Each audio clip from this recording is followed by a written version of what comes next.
Os principais nomes do cenário político passam por aqui. Café com Política.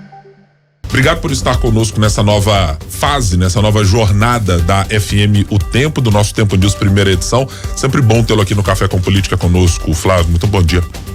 Muito obrigado, Guilherme, Thalita. O prazer é nosso estar aqui com vocês e desejo sucesso aí na nova jornada com essa nova configuração.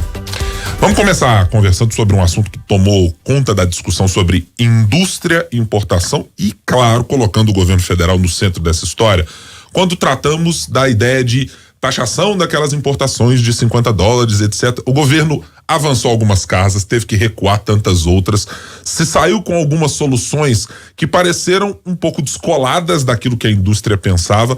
De maneira geral, o resultado que o governo apresentou e a ideia que ela colocou, presidente, foi boa? Foi ruim? Ficou no meio do caminho? Está distante do que precisa? Que balanço que o senhor faz dessa discussão toda que foi colocada há algumas semanas? Eu acho que o nosso principal objetivo em tratar desse assunto é trazer uma consciência para a sociedade. A gente entende que tem uma informação equivocada. E como a sociedade está entendendo o assunto de maneira equivocada, ela faz pressão no governo numa direção que o governo já sabe que não é a melhor direção. O que está acontecendo na prática é que você, quando importa um produto de alguns dos canais, eles estão simulando uma venda pessoa física para pessoa física, que é uma venda que não tem isenção, ou seja, não se paga nenhum tributo. E o que está acontecendo é que isso que tinha uma escala há 10 anos de $80 milhões por ano, chegou a $13,5 bilhões no ano passado, e no ritmo de crescimento talvez chegue a $40 bilhões esse ano, a $120 bilhões no ano que vem. O que $120 bilhões, nós estamos falando aí de um percentual altíssimo do PIB, né? Que seria destruído. E isso destrói o quê? Destrói o futuro das pessoas. E destrói também a capacidade do Estado, inclusive, de arrecadar e de fazer os serviços públicos, porque zero de imposto. E cria uma concorrência desleal. E não é só com a indústria produz, mas o comércio também vende. Então, na verdade, está aniquilando toda a cadeia onde o brasileiro se emprega. Que o brasileiro se emprega no comércio, no serviço ou na indústria. O percentual de emprego na agricultura é muito pequeno hoje, né? Então, o que acontece? Nós estamos matando o emprego do presente e do futuro. E matando a arrecadação junto, porque ao não pagar nada, como é que o Estado vai sobreviver? Ou seja, para o nosso ouvinte fazer essa correlação, presidente, estamos tratando de, à medida que a gente aumenta as compras internacionais, a indústria nacional que poderia produzir produtos ou semelhantes, ou produtos que são comprados hoje de fora, está perdendo a sua capacidade de competir com essa linha de negociação, né? Especialmente porque o produto nacional paga tributo. A gente não tem nada contra a importação legal. O que não pode é uma importação que não é legal, que está sendo simulado uma venda de pessoa física para pessoa, como se você tivesse um amigo lá na China e esse amigo quisesse te mandar algo por que custasse $50 e não fosse cobrado, eu acho até razoável. Agora, quando isso virou uma grande indústria, na verdade, empresas estão simulando pessoa física. Nós já chegamos a 500 mil pacotes dia no Brasil. Criam outra situação também, a Receita Federal não tem condições de fiscalizar, né? Porque são 500 mil pacotes dia, as pessoas começam a mandar coisas muito acima de $50, que a gente também não consegue nem calcular, mas já sabe que isso está ocorrendo. E um bem de $50 sem pagar tributo, $50 são R$250. Mas se você for botar o imposto no Brasil, equivale a um bem no Brasil de R$500. Porque o imposto é 50%, né?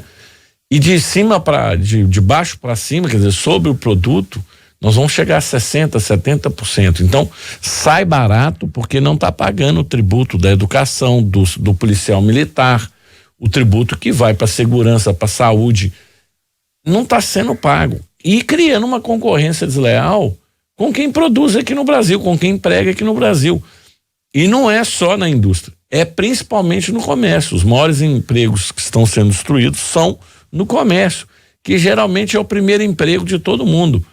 Então, é um drama enorme que as pessoas às vezes não têm consciência. Então, aquilo na internet que sai baratinho pode sair muito caro para a nossa sociedade. E essa que é a discussão. O que a gente gostaria é que o governo simplesmente implementasse a lei e multasse as empresas que estão usando de subterfúgio para fazer isso.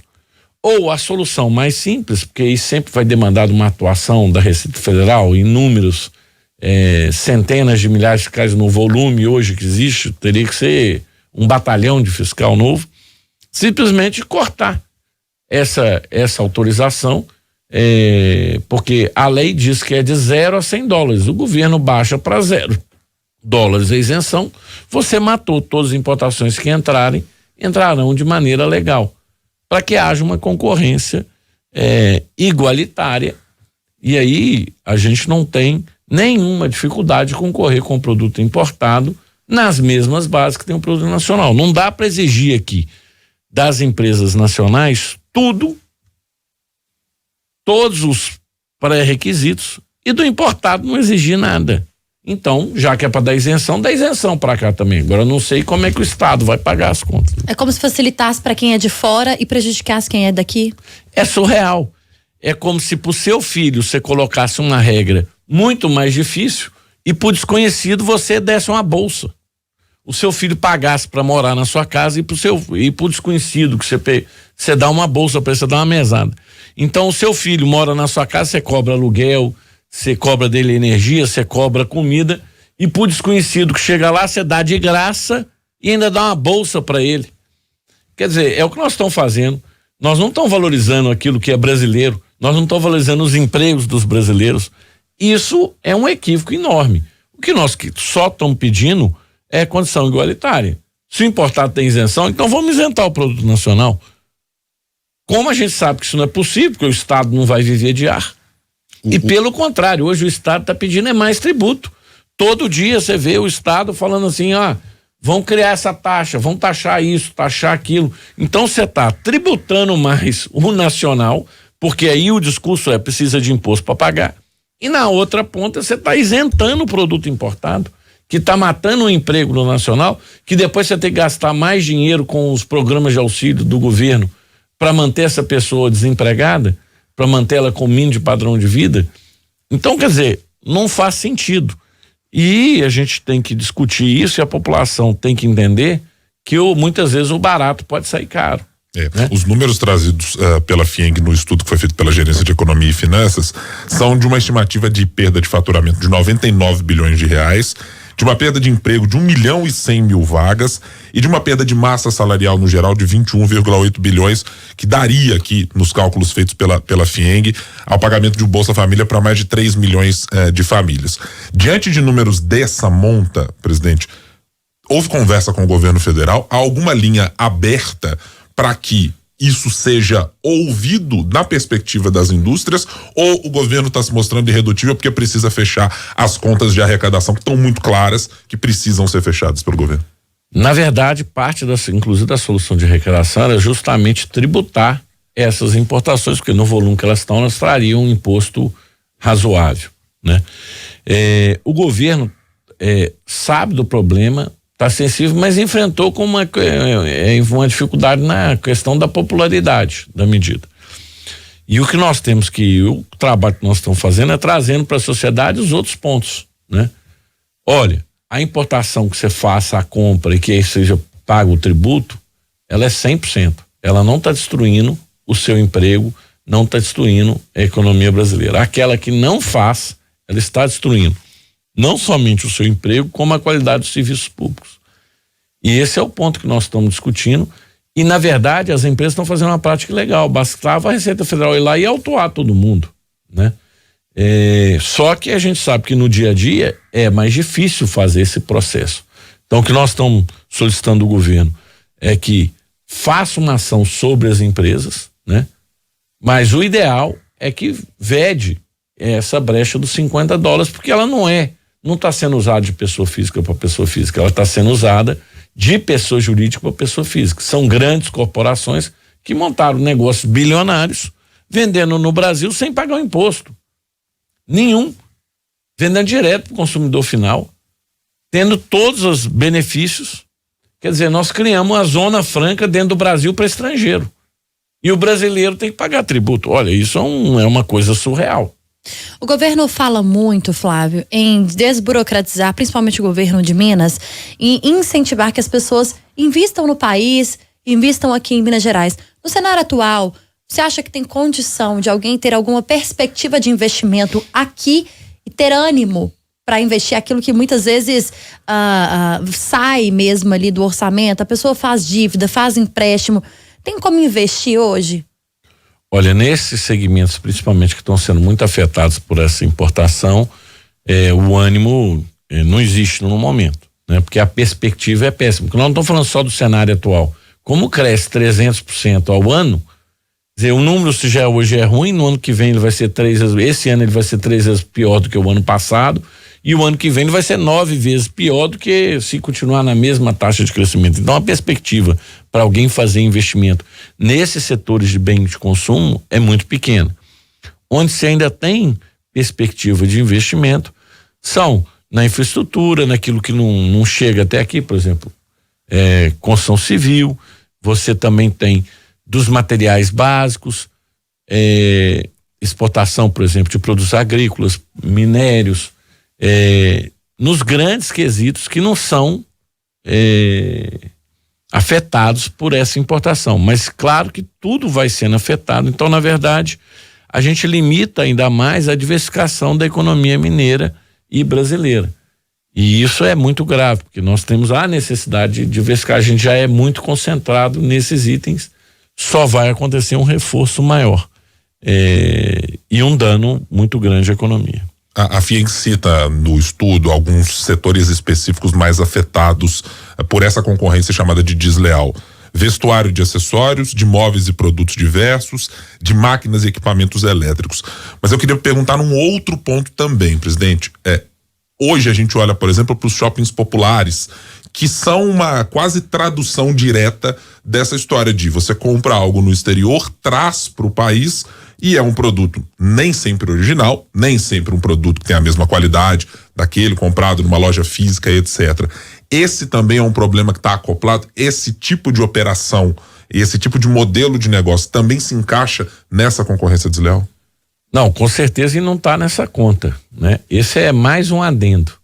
Então, na verdade, nós temos vários problemas. Nós temos essa importação que é totalmente irregular, né? Que já chega direto para o consumidor final. Aí nós temos empresas que também fazem uma importação irregular, que precisa de uma atuação efetiva da Receita Federal, né? Através de contrabando, falsificações, que não é o desejado. Então, na hora que você soma os dois números, o número ainda é maior ainda. Mas agora nós criamos isso chegando na sua casa, no conforto de um clique. Você não tem que ir num shopping popular, às vezes numa lojinha que fica a mercadoria escondida para comprar um item, vamos dizer, falsificado ali ou contrabandeado. Nós estamos falando, você chega no site, você entra na internet em português com uma propaganda, tá lá a venda do produto, chega na sua casa sem imposto nenhum pelo correio ou por qualquer outro mecanismo de entrega. Então, dá uma aparência de legalidade quando na verdade aquilo não é se não recolher o tributo não é legal, porque a isenção é só de pessoa física para pessoa física, você está comprando uma pessoa jurídica no exterior. Então, o problema ele foi somado. E volto a dizer, o mais afetado nesse caso não é a indústria, é o comércio. E aí você vê muitas lojinhas fechando. Quem não está vendo hoje uma loja perto da sua casa sendo fechada? Por quê? Toma nada 10, 15, 20% do mercado, parece pouco, mas é aqueles 20% que faziam a loja ficar aberta, porque a loja tem custo fixo, ela tem que pagar o aluguel, ela tem que pagar a água, tem que pagar a luz, tem que pagar o funcionário, tem que pagar os impostos, né? Se a venda cai 20%, talvez ela não dê conta, não fecha a conta, né? E aí o que vai acontecer é que o negócio fecha. Qual é a dificuldade? É que essa erosão ela é gradativa, né? Todo mundo que está num negócio, às vezes vendeu suas economias, botou suas economias, vendeu seus bens, montou uma loja lá, ele não vai fechar no primeiro mês ruim. Ele vai tentando, às vezes pega um empréstimo, se endivida. E aí quando fecha, na verdade você destruiu a vida dos funcionários que estariam ali e até mesmo do próprio empreendedor. Lembrando que no Brasil nós temos quase 30 milhões de empreendedores, desde pessoas que têm o seu negócio, os MEIs, Há pessoas que têm empresas com 1 ou 2 funcionários apenas, que não são grandes empresários, que são pessoas que estão tentando ali sobreviver, porque tiveram dificuldade de arrumar um emprego, porque não tem uma qualificação, porque já estão fora da idade do trabalho, ou porque é mulher, não pode largar a família o dia todo, então tem um papel social absurdo esses negócios menores, e são justamente no varejo, no comércio, os mais afetados por esse tipo de importação irregular. Qual impacto traz para além, ou que contribui com aquele impacto que já veio da pandemia, Flávio? Que a gente já sabe que a situação, muita gente que tentava agora começar a se recuperar, ou tentar reinventar aí no comércio de alguma forma. Como que essa incerteza ou essa possível decisão do governo pode impactar ainda mais e juntar com aquele resultado trazido da pandemia? A sua fala é perfeita, quer dizer, com a pandemia, vários segmentos do varejo já foram afetados pela mudança do hábito de comprar na internet. Agora, quando compra na internet de site brasileiro, de empresa brasileira, ali é pago os tributos, né? Produto brasileiro, ali os tributos são arrecadados. Mas quando você compra na internet um produto internacional de um site que está simulando essa operação pessoa física sem arrecadar tributos, aí é mais um problema do varejo. Então o varejo já tinha um problema com a compra eletrônica dentro da legalidade, que as lojas de varejo tinham opção também de migrar e fazer. Agora, o que não dá para o varejo brasileiro fazer é o modelo dessas lojas importadas, porque eles não têm como não pagar tributo, porque eles estão no Brasil, né? Então, essa agora é um golpe de morte, já somado com o golpe anterior da pandemia, que já tinha dado uma chacoalhada no varejo como um todo. Só que concorrer em situação desigual é literalmente impossível, porque a carga tributária é muito alta. Então, um produto de $50 que custa R$250 vai no Brasil custar R$500 com a carga tributária que a gente tem, que é quase 50% dos bens e produtos fabricados no Brasil. O plano de conformidade que foi apresentado pelo governo na discussão específica com o grupo Shein, de nacionalizar a sua produção e as suas vendas, chegando a 85% quase 90% delas no país num prazo específico, até bastante dilatado, ela é uma solução viável para outros setores da indústria, presidente? Claro que não.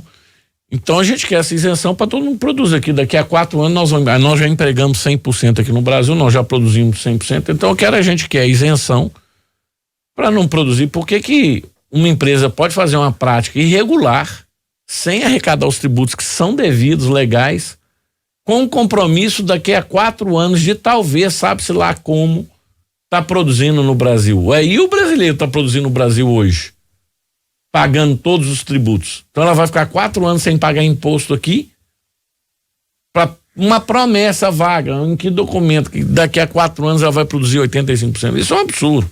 Se me perguntar, isso é um crime, né? O Ministério Público Federal devia estar agindo sobre, porque isso é perda de arrecadação, né? É uma ação que tem que ter uma ação energética dos outros mecanismos de controle do Brasil.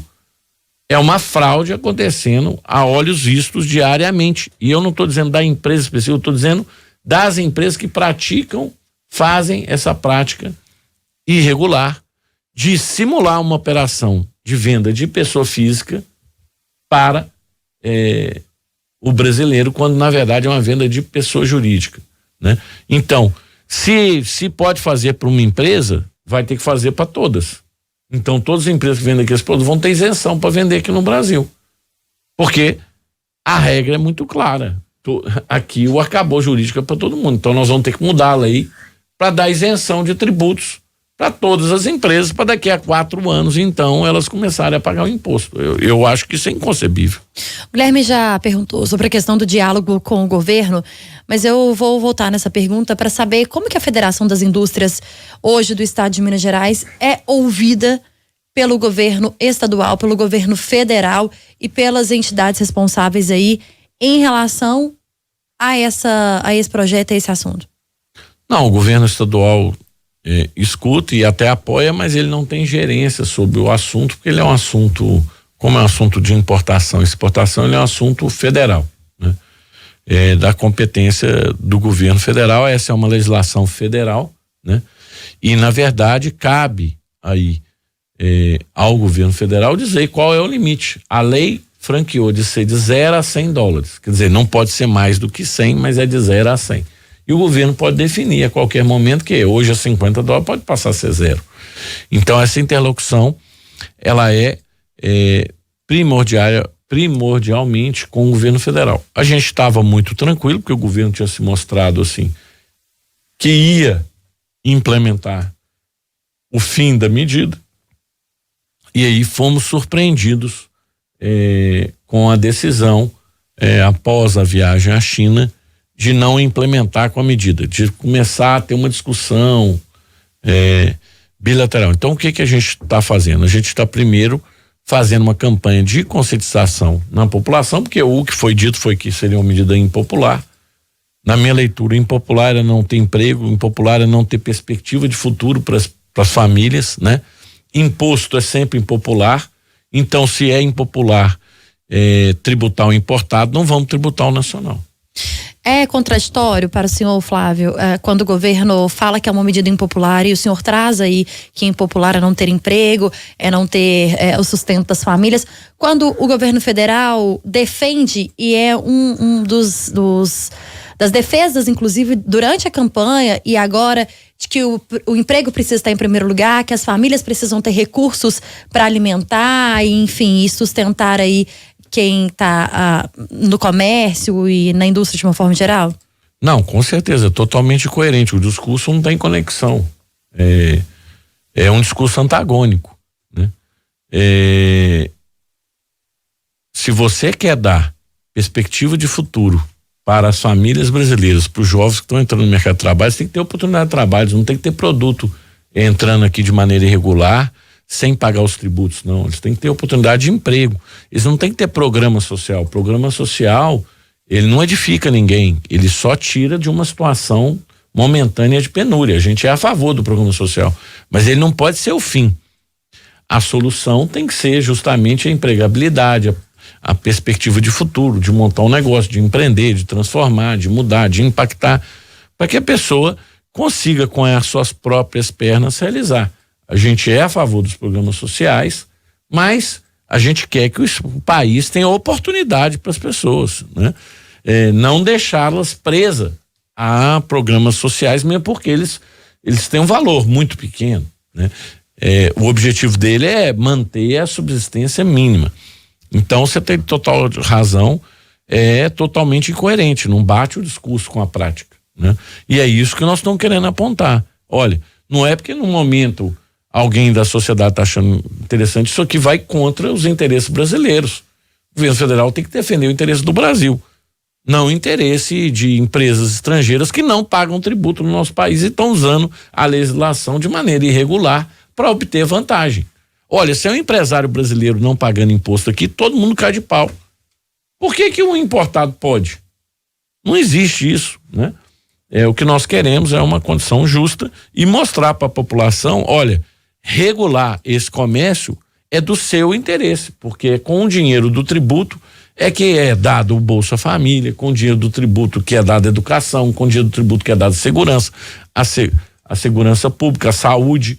É esse dinheiro que mantém todo o aparato do Estado. Por falar em aparato do Estado, o senhor acompanhou recentemente a visita do governador a Nova York, nos investimentos que ele fez na busca por investimentos para Minas Gerais. E numa entrevista concedida aqui a nós na última semana, o governador falava especificamente do tipo de investimento que quer ter em Minas Gerais. De uma economia verde, de uma possibilidade de criar um novo patamar de negócios para essa atratividade, pensando no longo, talvez no médio prazo. É o caminho correto para as necessidades de Minas Gerais no momento, esse tipo e essa fatia, digamos assim, do mercado, presidente? Guilherme, eu acho que o lítio, principalmente para o Vale de Jequitinhonha, que é a região mais pobre do estado de Minas Gerais, uma região historicamente muito afetada pela ausência do desenvolvimento econômico, por baixa infraestrutura, por condições, tem o pior IDH do nosso estado, juntamente com o Vale do Mucuri, e é onde está o lítio. Ela é a redenção econômica do Vale, do Jequitinhonha e do Mucuri. Além disso, o lítio é portador de futuro na transição energética, quer dizer, ele é um material crítico para a transição energética, então para a redução da emissão de carbono. Então, do ponto de vista ambiental, ele é extraordinário. O lítio nosso de Minas Gerais, graças, na verdade, a Deus, né? Ele é um lítio de ótima qualidade, excelente qualidade, e na sua extração ele tem muito pouco impacto ambiental, porque os outros lítios que estão aqui na América Latina, todos precisam de muita água. A separação é feita através da evaporação, e o nosso não está na rocha, ele simplesmente é retirado da rocha, beneficiado, com pouquíssimo impacto ambiental, e no momento o lítio está tão valioso no mercado que até o rejeito é exportado. Então você tem a mineradora hoje que está praticando lá, que já inaugurou, mas tem várias outras em processo. Ela não tem barragem, não tem rejeito, porque ela vende o rejeito, recircula 100% da água, utiliza pouca água, então o sol utiliza energia renovável. Então nós vamos ter não somente lítio, mas nós vamos ter o primeiro lítio verde do mundo, é o lítio de Minas Gerais, e com emissão zero de carbono será o lítio da empresa Sigma, que é o compromisso dela. Então, quer dizer, um lítio de impacto ambiental na sua produção zero ou muito baixo, e um material que é responsável por transformar o carro de um carro de combustível fóssil a gasolina para um carro elétrico com menor emissão de gás carbônico. Então, além disso, ele vai transformar o impacto social no Vale do Jequitinhonha, e a gente vê e enxerga nisso como um gol de placa do governo ter ido a Nova York, meca dos investidores, né, nesse momento, que tem a bolsa, o índice Dow Jones, a bolsa de Nova York e o Nasdaq, né? Nós já temos 2 empresas que exploram o lítio listadas no Nasdaq em Minas Gerais, e a gente tem a percepção que num curto espaço de tempo nós podemos ter no mínimo 6, 7 empresas já explorando o lítio e mais de 60 pesquisando, com investimentos de bilhões e bilhões de reais, que vão transformar a região completamente e vão trazer prosperidade. E o Vale do Jequitinhonha, nos próximos 10 anos, se conseguir fazer esse planejamento, se fizer uma política pública para o Vale de desenvolvimento, para acolher esses investimentos, facilitar a entrada desses investimentos, reduzir um pouco da burocracia, simplificar,